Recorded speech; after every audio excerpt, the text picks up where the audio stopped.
Hello नमस्कार प्यारे साथियों, स्वागत है आप सभी का आपके अपने YouTube channel SR exam lab में। तो आज की क्लास में हम यूपी पीसीएस 2023 का सीसेट का पेपर का पार्ट 2 सॉल्व करेंगे। पार्ट 1 हमारा पिछली क्लास में हो चुका है, जिसमें कि हमने कुछ क्वेश्चन सॉल्व कर लिए थे। आज की क्लास में हम आगे के क्वेश्चन देखेंगे। और जिन भी दोस्तों ने अभी तक टेलीग्राम चैनल ज्वाइन नहीं किया है, वो लोग टेलीग्राम चैनल को ज्वाइन कर लें। इस क्यूआर कोड को स्कैन करके और @SR एग्जाम लैब करके आप सर्च भी कर सकते हैं। जिसका फायदा आपको ये होगा कि इसमें आपकी प्रॉपर क्लास की पीडीएफ, क्लास की अपडेट और प्रैक्टिस क्वेश्चन के लिए भी आपको कुछ क्वेश्चंस प्रोवाइड करवाए जाएंगे।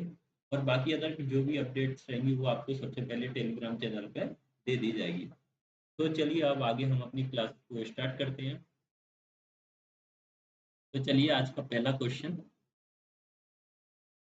यदि दो कुत्ते एक 7 मीटर व्यास वाले वृत्ताकार पथ पर विपरीत दिशा में 2.5 मीटर पर सेकंड और 3 मीटर पर सेकंड की गति से दौड़ना आरंभ करते हैं, तो आपस में अधिकतम दूरी होने में कितना समय लगेगा? तो चलिए सबसे पहले हम क्या करते हैं, एक वृत्ताकार वृत्त बना लेते हैं। ये हमने वृत्त बना लिया।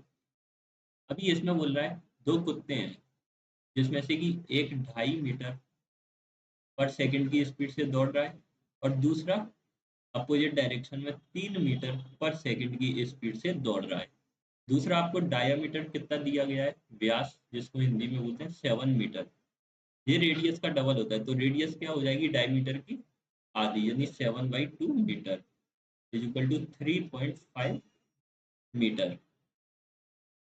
अब इस व्रत में आप ये देखिए कि इसने बोला अधिकतम दूरी होने में कितना समय लगेगा। तो अधिकतम दूरी कहाँ पर होगी, जहाँ सेंटर से ये लाइन गुजरेगी। यानी कि जब आप यहाँ से चलेंगे या फिर इस साइड से चलेंगे तो अधिकतम दूरी यहाँ पर होगी। तो यहाँ का रेडियस कितना दिया गया है आपको, 3.5 मीटर। ठीक है। तो वृत्त वृत्त का अ, वृत्त का परिमाप कितना होता है, 2 पाई आर।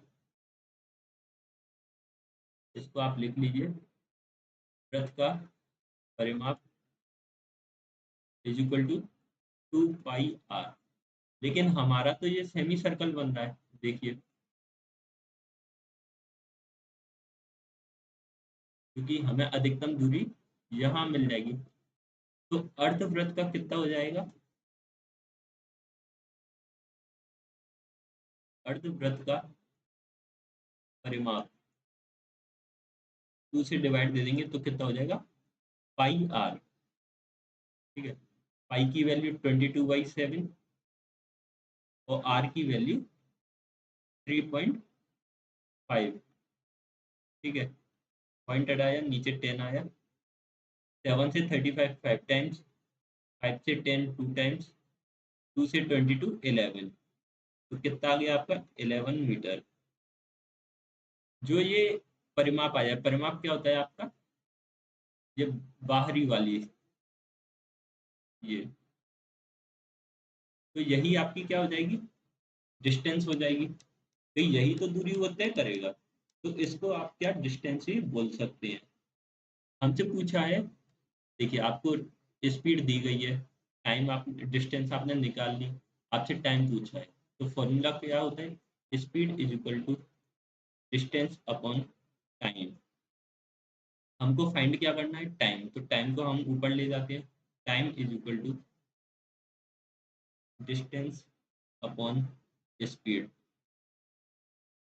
डिस्टेंस कितनी है आपकी, 11। स्पीड कितनी दी गई है, जब अपोजिट डायरेक्शन में होती है तो स्पीड जुड़ जाती है। इसको लिख लेना आप, अपोजिट डायरेक्शन में स्पीड प्लस होती है, और सेम डायरेक्शन हो,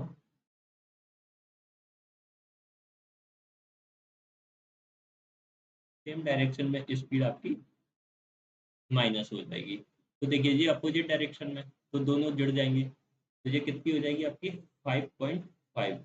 पॉइंट हटाया, जीरो ऊपर गया। इसको जब आप 55 से 110 में डिवाइड देंगे तो आ जाएगा आपका 2 सेकेंड। यही आपका करेक्ट आंसर होगा। यानी ऑप्शन नंबर बी। चलिए आगे नेक्स्ट क्वेश्चन।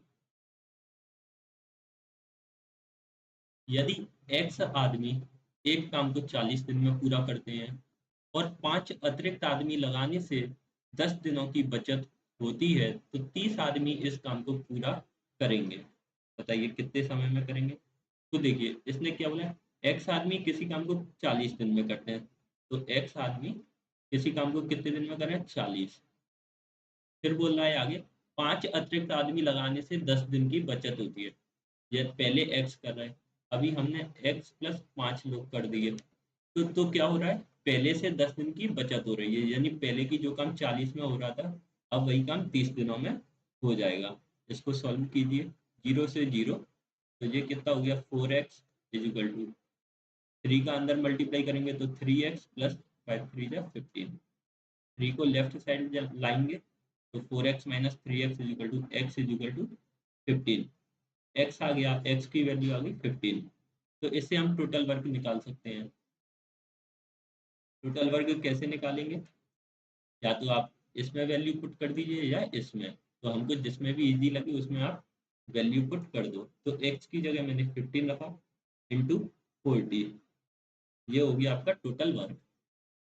अब आगे क्वेश्चन हमसे पूछ रहा है 30 आदमी इस काम को पूरा करेंगे, तो 30 मैन इस वर्क को कितने समय में पूरा करेंगे टोटल, तो टोटल वर्क में आप 30 से डिवाइड कर दीजिए, तो देखिए 0 से 0, 3 5 जा 15, तो कितने दिन में करेंगे टोटल, 20 दिनों में ये काम पूरा हो जाएगा, यानी कि ऑप्शन नंबर सी। चलिए नेक्स्ट क्वेश्चन। तीन संख्याओं का अनुपात 3:4:5 है एवं उनके एचसीएफ और एलसीएम क्रमशः 40 और 2400 हैं, तो सबसे बड़ी संख्या है। तो आपको ये पता होना चाहिए, देखिए एचसीएफ क्या होता है, हाईएस्ट कॉमन फैक्टर। एचसीएफ वो होता है जो सभी नंबर में कॉमन हो, सभी नंबर में कॉमन हो, वो आपका एचसीएफ होता है। तो आपको तीन नंबर दिए गए हैं, तीन नंबर आपको क्या क्या दिए गए हैं, 3:4:5। यदि इनमें हम एचसीएफ का मल्टीप्लाई कर दें तो वो नंबर फाइंड होंगे कि नहीं होंगे। तो जैसे कि फर्स्ट नंबर आपको 3 है, 3 में हमने एचसीएफ कितना है 40, 3 इंटू 40, तो ये आपका कितना आ गया 120। ऐसे ही सेकंड नंबर आपको 4 दिया गया है, 4 इंटू 40, ये हो गया 160। और थर्ड नंबर आपको दिया गया है 5 इंटू 40, तो ये हो गया 200। आपसे पूछा गया है सबसे बड़ी संख्या, तो सबसे बड़ी संख्या क्या है 200, तो option number b correct answer. Next question, ये रीजनिंग का क्वेश्चन है कैलेंडर का। 31 मार्च 2008 को सोमवार है, ये बोल रहा है 31 मार्च 2008 को क्या है आपका, मंडे। तो 31 मार्च 2011 को, जिसने पूछा है 31 मार्च 2011 को कौन सा दिन होगा। तो देखिए इसमें क्या होगा, लीप ईयर होता है तो उसके लिए अलग कॉन्सेप्ट होता है, लेकिन इसमें देखिए आज ये लीप ईयर था, लेकिन लीप ईयर फरवरी में हो चुका है, तो उससे आगे का आपको पूछा गया है, तो लीप ईयर निकल गया, तो सब में आप क्या कीजिए +1 इंक्रीज करते जाइए, +1 डे इंक्रीज हो जाएगा। जैसे कि 31 मार्च 2009 को प्लस एक दिन इंक्रीज कर देंगे आप, तो ये मंडे से क्या हो जाएगा ट्यूसडे। फिर 31 मार्च 2010 प्लस एक दिन इंक्रीज कर देंगे तो ये हो जाएगा आपका वेडनेसडे। फिर ऐसे 31 मार्च 2011 को प्लस एक दिन इंक्रीज करेंगे तो ये आ जाएगा आपका थर्सडे, यानी कि बृहस्पतिवार। तो आपका सही आंसर हो जाएगा ऑप्शन सी। ठीक है, ये आपको +1 पता चल गया होगा क्यों बढ़ाया, क्योंकि देखिए लीप ईयर का यहाँ पे कोई इफेक्ट पड़ेगा क्या, यहाँ लीप ईयर का कोई इफेक्ट नहीं पड़ेगा। क्यों नहीं पड़ेगा? क्योंकि लीप ईयर आपका होता है फरवरी में और आपसे पूछा गया है मार्च से। तो मार्च से लीप ईयर, फिर बीच में कहीं लीप ईयर नहीं आ रहा है, देखिए आप। तो इसका इसका कोई प्रभाव नहीं पड़ेगा। चलिए नेक्स्ट क्वेश्चन, ये भी आपका कैलेंडर का है।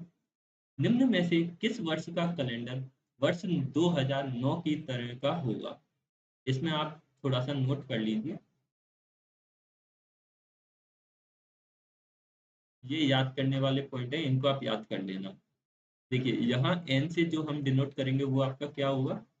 N is equal to leap year.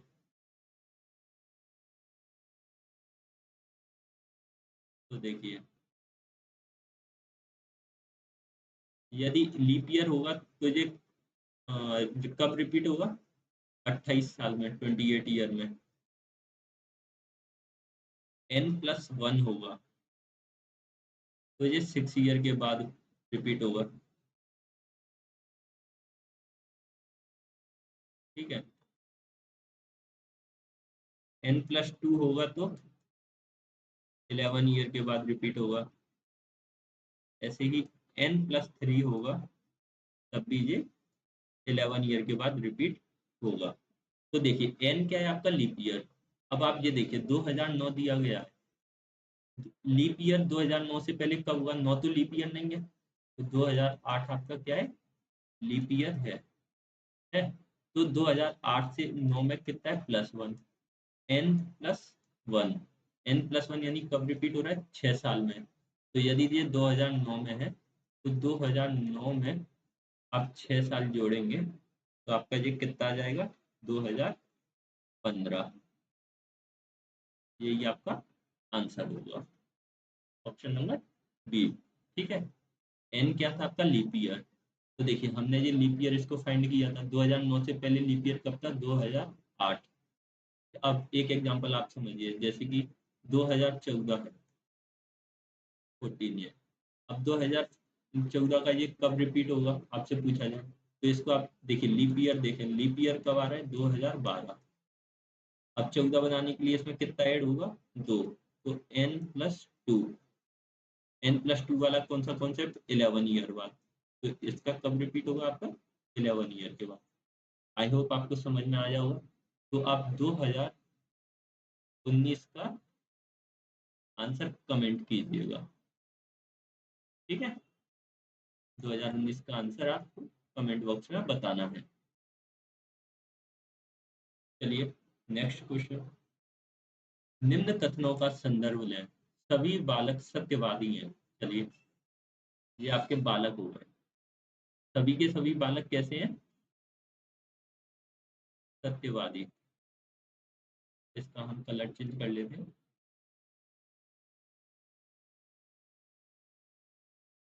ये देखिए, और कमल बालक है। ये बोला है कमल जो है वो कौन है? बालक। ये आपका कमल हो गया। तो देखो ये कौन हो गया? कमल। ये सभी कौन हो गए? बालक। और ये हो गए आपके सत्यवादी, क्योंकि इसने बोला था सभी के सभी बालक सत्यवादी हैं। तो बालक किसके अंदर आ रहे हैं? सत्यवादी के। और कमल बालक है। कमल कौन है? बालक है। तो बालक के अंदर कमल आ गया। चलिए निष्कर्ष पढ़ते हैं। कमल सत्यवादी है, तो बिल्कुल पहला ऑप्शन आपका सही है। कमल सत्यवादी है क्योंकि बालक के अंदर आ रहा है, और बालक सभी सत्यवादी के अंदर है। सभी सत्यवादी बालक हैं? देखो सभी के सभी सत्यवादी बालक हैं? नहीं है। तो इसका आंसर हो जाएगा केवल एक सही। ये नीचे हो गया है, केवल एक सही, केवल दो सही, यानी ऑप्शन नंबर ए आपका करेक्ट है। नेक्स्ट क्वेश्चन,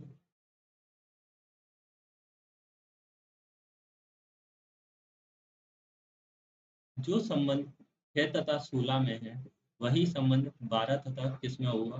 तो देखिए 6 16 में आपको क्या संबंध दिख रहा है? इसको देखने हैं।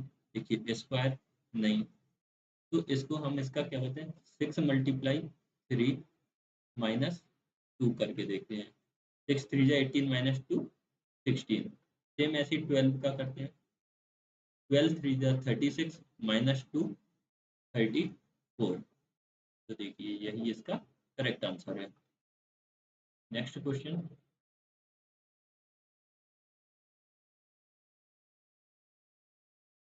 अभी आपसे पूछा गया है, निम्नलिखित शब्दों को सर्वाधिक अर्थपूर्ण रूप में व्यवस्थित करें। रेल, कार, साइकिल, बस। अब इसको कैसे, इसको लेंथ के बेस पे आप अरेंज कीजिए।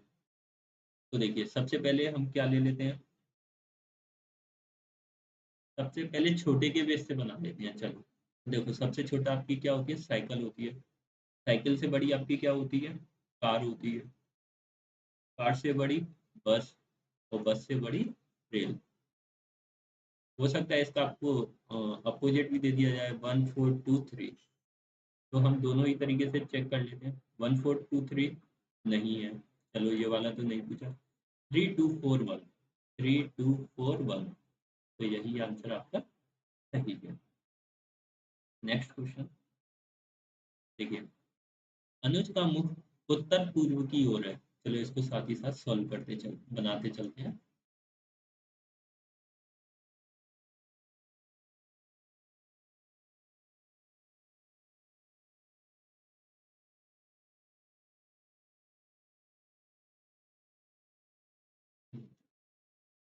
अनुज का मुख, ये देखिए ये आपका पूर्व, पश्चिम, उत्तर, और ये हो गया दक्षिण। अब क्वेश्चन ने बोला है अनुज का मुख उत्तर पूर्व की ओर है, यानी कि अनुज का मुख किधर है, इस साइड है। ठीक है, वह 90 डिग्री घड़ी की दिशा में, देखो घड़ी की दिशा ये होती है, तो घड़ी की दिशा में 90 डिग्री, यानी कि इधर हो जाएगा इसका।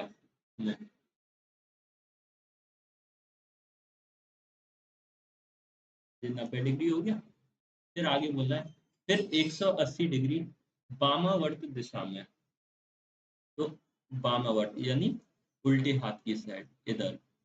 तो जब यहाँ से ये इधर जाएगा 180, तो 180 जस्ट अपोजिट में इधर बन जाएगा, 180 डिग्री वामावर्त दिशा में। और फिर पुनः 90 डिग्री उसी दिशा में घूमे, मतलब उसी दिशा का मतलब वामावर्त दिशा में। यहाँ से जब वो 90 डिग्री घूमेगा तो उसका मुख इस साइड हो जाएगा। अभी पूछ रहा है वह किस दिशा की ओर उन्मुख है, तो ये किस दिशा हुई, दक्षिण पश्चिम, यानी option number A correct answer. उसकी दिशा ये कौन सी हो गई, दक्षिण पश्चिम। नेक्स्ट क्वेश्चन, दिए गए विकल्पों से संबंधित संख्या का चयन कीजिए। 4:17, और फिर 7 का रेशियो आपसे पूछा। तो देखिए 4 का 17 से आपको क्या दिख रहा है, ये इसके स्क्वायर के पास है, 4 का स्क्वायर प्लस 1। तो ऐसे ही इसको 7 का स्क्वायर प्लस 1, यानी 49 प्लस 1 50। इसका करेक्ट आंसर 50, बी ऑप्शन। निम्नलिखित में से सही विकल्प का चयन कीजिए। चश्मा का रिलेशन बताना है, जैसे कि साइकिल का यूनिसाइकिल।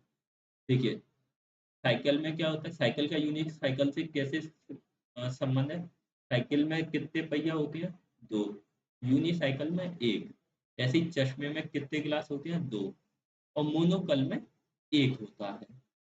तो सेम इसका संबंध मोनोकल से हो गया।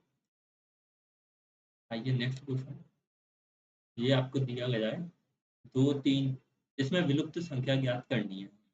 तो चलिए देखिए 2 3 4 6 6, आपको पढ़ने पर इसमें कोई भी क्रम नहीं बन रहा है, तो इसमें आप क्या कीजिए, ऑड और इवन प्लेस को सबसे पहले देखना शुरू कीजिए। सबसे पहले हम क्या करते हैं, ऑड प्लेस को देखते हैं।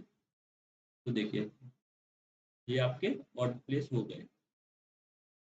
ऑड प्लेस में आपको क्या दिख रहा है, +2, 4 + 2 6, 6 + 2 8, 8 + 2 10, 10 + 2 12, 12 + 2 14, 14 + 2 16। अब इवन प्लेस को देखते हैं, 3 और 6, 6 9, यानी कि 3 का इंक्रीज हो रहा है। 9 plus 3 12, 12 plus 3 15, 15 plus 3 18, 18 plus 3 21, 21 plus 3 24। तो इसका करेक्ट आंसर 15। आइए नेक्स्ट क्वेश्चन देखते हैं। एक कक्षा में 31 छात्र हैं। 31 छात्रों में अनूप और सुशील का क्रम ऊपर से क्रमशः 7वां और 11वां है। कक्षा में नीचे से उनका क्रमशः क्रम क्या होगा? तो देखिए, ये आपने एक लाइन ड्रॉ की। इसमें बोल रहे हैं टोटल कितने स्टूडेंट हैं? 31। ऊपर से अनूप और सुशील का, ये आपका अनूप हो गया और ये आपका सुशील हो गया। इनका क्रम 7वां और 11वां है। नीचे से इनका क्रम क्या होगा? तो नीचे से इनका क्रम पूछ रहा है। तो देखो, अनूप का निकालें सबसे पहले हम। टोटल कितने स्टूडेंट हैं? 31। 31 में से माइनस कर दो, अनूप का ऊपर से कितना था? 7, और प्लस 1 इसमें ऐड कर दीजिए, तो ये आपका आ जाएगा 25। फिर ऐसे ही सुशील का फाइंड करेंगे हम। तो टोटल स्टूडेंट 31, सुशील का ऊपर से 11, 11 माइनस कर दिए, प्लस 1 ऐड कर दीजिए, तो इसको माइनस करेंगे तो ये आ जाएगा 21। तो आंसर हो जाएगा आपका 25, 21, यानी ऑप्शन नंबर सी। चलिए नेक्स्ट क्वेश्चन। क्यू एन के क्वेश्चन मार्क ई में लुप्त अंश अच्छा है। तो देखिए, सबसे पहले आप क्या कीजिए, इनकी नंबरिंग कर लीजिए। क्यू एन के ई, देखिए क्यू का नंबर है आपका 17, एन 14, के का 11, ई का 5। अब आपको दिख रहा होगा 17 में से 14 को आपने माइनस किया तो कितना? -3 हुआ। फिर 14 में से 11, -3। 11 में से -3 करेंगे हम तो कितना हो जाएगा आपका? 8। और 8 में से आप 3 घटाएंगे तो आ जाएगा 5। यानी करेक्ट आंसर, अभी सॉरी आपसे ये पूछा है। अब 8 पे कौन सा नंबर आता है ये आप देखिए, तो 8 पर एच आता है, यानी ऑप्शन नंबर बी करेक्ट। आइए नेक्स्ट क्वेश्चन। अंक युग्म या समूहों को चुनें जो अन्य से भिन्न हो। तो चलिए देखते हैं इस 8:25 का आपका क्या बनना है। 8 3 जा 24 प्लस 1। चलिए 22:67 को चेक करते हैं। 22 मल्टीप्लाई 3 36 प्लस 1 67। 18:73, तो 18 4 जा 72 होता है प्लस 1। 15:46, 15 3 जा 45 प्लस 1। तो देखिए सभी में multiply 3 plus 1, multiply 3 plus 1, multiply 3 plus 1, पर इसमें क्या हो रहा है? Multiply 4 plus 1। तो इसका भिन्न कौन सा हो गया? ई वाला। आइए नेक्स्ट क्वेश्चन है। ए तथा बी क्रमशः भाई और बहन है। तो देखिए इसमें हम मेल को किससे दिखाएंगे? प्लस से, और फीमेल को माइनस से। तो ए तथा बी भाई बहन है। ए भाई है, बी बहन है। सी ए का पिता है। तो देखो सी किसका? ए का पिता है। डी सी की बहन है, सी की बहन डी। और ई डी की माँ है। ई कौन है? मदर है डी की। तो बी ई से किस प्रकार संबंध है? बी ई से किस प्रकार संबंध है? तो बताइए। देखिए, ये इसका भी पुत्र होगा, और पुत्र का पुत्र की बेटी कौन होगी? इसकी पौत्री। ये इसकी पुत्री है, ठीक है। तो आखिर में ये इसकी माँ होगी। तो हमसे ई का संबंध बी के रिलेशन में पूछा है, तो ये इसकी पौत्री, पोती पोती सॉरी पोती हो गई। आइए नेक्स्ट क्वेश्चन। यदि किसी कोड भाषा में एलसी को 6, एलसी को 6, टीई को 10 लिखा जाता है तो पीडी को क्या लिखा जाता है बताओ। तो देखिए सबसे पहले आप क्या कीजिए, इनके नंबर लिख लीजिए। एल का नंबर होता है आपका 12, टी का 3, तो इसका नंबर था आपका 12, इसका 3। तो देखिए इन दोनों का जब आप मल्टीप्लाई करेंगे तो आ जाएगा 36, और जब आपका हम अंडर रूट ले तो आएगा 6। सेम ऐसे ही 20 का मल्टीप्लाई 5 से करेंगे तो आ जाएगा आपका 100, और 100 का अंडर रूट लेंगे तो 10। आपसे पी डी का पूछा है, तो देखिए पी का नंबर होता है 16, डी का 4, इनका मल्टीप्लाई करेंगे तो ये आ जाएगा 64, और 64 का जब हम स्क्वायर करेंगे तो कितना 8। ऑप्शन नंबर सी करेक्ट आंसर। यदि आपको अंडर रूट से समझ में नहीं आ रहा है तो आप ये देखिए 36 किसका स्क्वायर होता है, 6 का स्क्वायर यानी 6। 100 किसका स्क्वायर होता है, 110 का स्क्वायर होता है, तो 10 आंसर। ऐसे ही 64 किसका होता है, 8 का स्क्वायर, इसका आंसर 8। चलिए नेक्स्ट क्वेश्चन। 140 मीटर लंबी रेलगाड़ी 60 किलोमीटर पर घंटे की चाल से जा रही है और एक बिल्ली उसी दिशा में रेलगाड़ी के समानांतर 18 किलोमीटर प्रति घंटे की चाल से दौड़ रही है। रेलगाड़ी बिल्ली को पार कर लेगी। अच्छे टाइम पूछना। तो देखिए ये आपकी कोई मान लीजिए,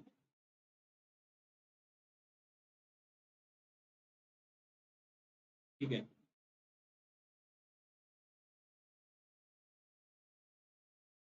ये आपकी ट्रेन हो गई, ये जा रही है। ट्रेन किस डायरेक्शन में जा रही है, ये एरो बना दिया, इस डायरेक्शन में आपकी ट्रेन जा रही है। और बोल रहा है बिल्ली भी उसी दिशा में समानांतर 18 किलोमीटर पर घंटे की चाल से दौड़ रही है। जो आपकी ये बिल्ली है ये भी इसी सेम डायरेक्शन में जा रही है। तो पिछले क्वेश्चन में आपको बताया जाता है कि सेम डायरेक्शन में जाएंगे तो हम क्या करेंगे, माइनस, और अपोजिट डायरेक्शन में जाने पर प्लस करते हैं स्पीड को, इसको स्पीड को। तो ये सेम डायरेक्शन में जाएंगे तो स्पीड आपकी माइनस हो जाएगी। ट्रेन की लंबाई कितनी है, 140 मीटर, यही डिस्टेंस हो जाएगी आपकी। जो ट्रेन की लंबाई है यही आपकी डिस्टेंस। फॉर्मूला होता है speed is equal to distance upon time. पूछा है तो स्पीड नीचे आ जाएगी। ठीक है, डिस्टेंस आपको कितना दिया गया है, 140 मीटर। स्पीड देखिए, स्पीड आपसे कितना बोला हूँ, ट्रेन की है 60, ट्रेन की 7 किलोमीटर 60 किलोमीटर पर आवर, और दिल्ली की है 18 किलोमीटर पर आवर। जब हम स्पीड को माइनस करेंगे क्योंकि सेम डायरेक्शन में, तो ये आ जाएगी आपकी 42 किलोमीटर पर आवर। अभी आप देखिए स्पीड आपको किलोमीटर पर आवर में दी गई है, टाइम आपको मीटर में दिया गया है, तो हम स्पीड को भी मीटर पर सेकंड में चेंज करेंगे। जब हम स्पीड को मीटर पर सेकंड में चेंज करेंगे तो 5/18 से हम मल्टीप्लाई कर देंगे, तो ये हो गई आपकी मीटर पर सेकंड में। चलिए अब स्पीड को यहाँ लिख दीजिए, 42, ये 2 है, 42 मल्टीप्लाई 5/18। ठीक है, तो 18 आ जाएगा आपका ऊपर, 142 मल्टीप्लाई 5, 5 से इसको काटेंगे आप, 5 2 जा 10,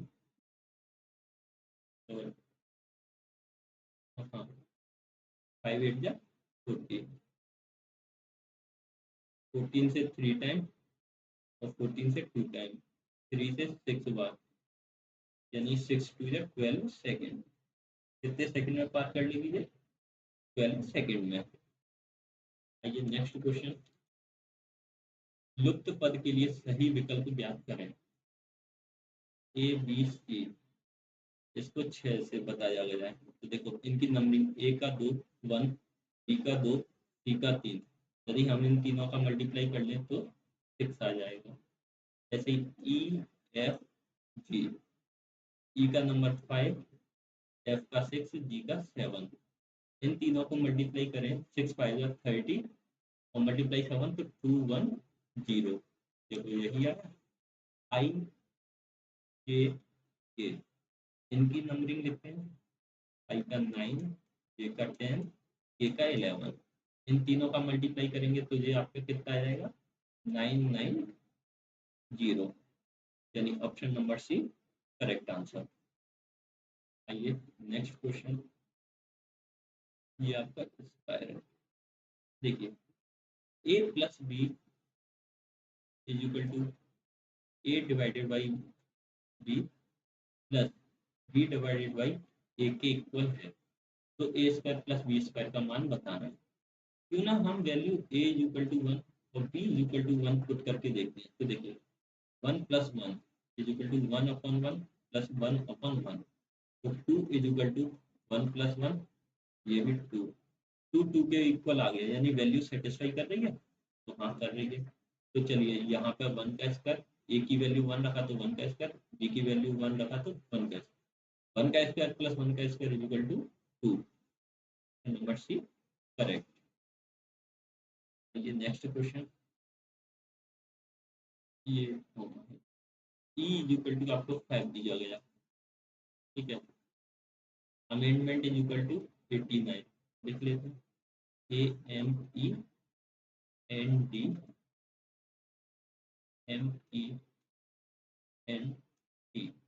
ये आपको कितना दिया गया, 89। चलिए इनकी एक बार नंबरिंग करते हैं। ए की 1, एम की 13, ई की 5, एन की 14, डी की 4, एम की 13, ई की 5, एन की 14 और टी की 20। अभी आप देखिए यदि हम इनका मल्टीप्लाई करेंगे तो 89 तो कभी नहीं आएगा। तो इनको ऐड कर कर देखते हैं। जब आप इन सभी को ऐड करेंगे तो फाइनली आपका 89 आ जाएगा, ठीक है। सेम ऐसे ही सेक्रेटरी को लिखते हैं, SECREAR5। अभी इनकी नंबरिंग करते हैं। तो एस का नंबर 19 प्लस ई का 5, टी का 3, आर का 18, ई का 5, ई 20, ए 1, आर का 18 और वाई का 25। अभी आप इन सब नंबर को जोड़ेंगे तो ये आ जाएगा आपका 114, यानी option number A correct answer, ठीक है। तो यहाँ पर आपके 2023 का पेपर खत्म हो जाता है। आज हमने 2023 का पूरा पेपर सॉल्व कर लिया। अभी नेक्स्ट हम 2024 का पेपर सॉल्व देखेंगे नेक्स्ट क्लास में।